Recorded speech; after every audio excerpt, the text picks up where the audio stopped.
Canada, I'm Jarme, here to bring you today's top news. Imagine waking up tomorrow to find your entire neighborhood gone. No homes, no food, no familiar surroundings. Sounds unreal, right? But for thousands of species around the world, that's happening right now. Today, we're looking at habitat loss and fragmentation, one of the leading threats to biodiversity, and how it's affecting a well-known species, the Bornean orangutans.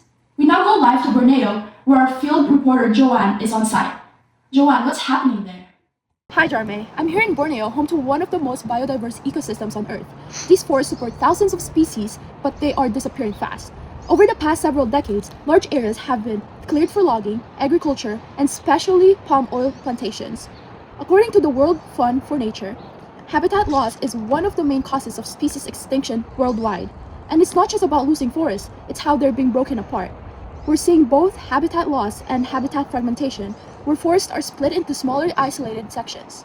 And that's where things get really serious for wildlife. One species heavily impacted is the Bornean orangutans. Orangutans are arboreal primates, meaning they live almost entirely on trees, and they rely on large connected forest canopies to travel, find food, and survive. But when forests are fragmented, they become isolated in small patches. They can't move freely, which limits access to food and mates. It's kind of like being stuck on an island but without enough resources to live. Back to you, Jarme. Thank you, Joanne. From a biological perspective, habitat fragmentation has several major consequences.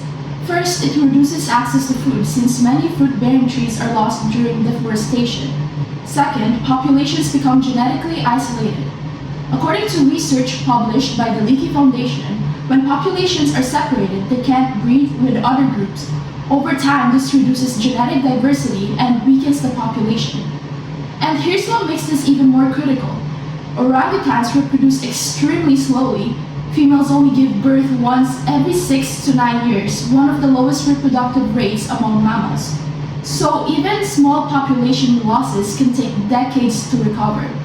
Let's go back to Joanne. A study by the Leakey Foundation found that nearly 150 orangutans disappeared in Borneo between 1999 and 2015.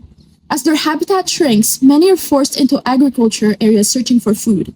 This often leads to conflict with humans, putting even more pressure on their survival.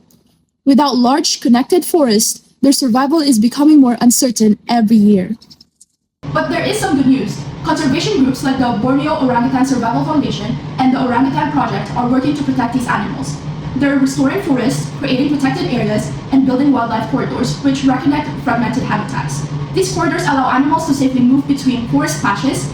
Think of it like rebuilding highways, but for wildlife. What's happening in Borneo is more than just an environmental issue. It's a warning. A warning that when forests disappear, entire ecosystems begin to collapse. This isn't just about one species, it's about biodiversity as a whole. And for the Bornean orangutan, time is running out. The real question is not whether we can make a difference, but whether we will. I'm Jarme, and thank you for tuning in. Goodbye.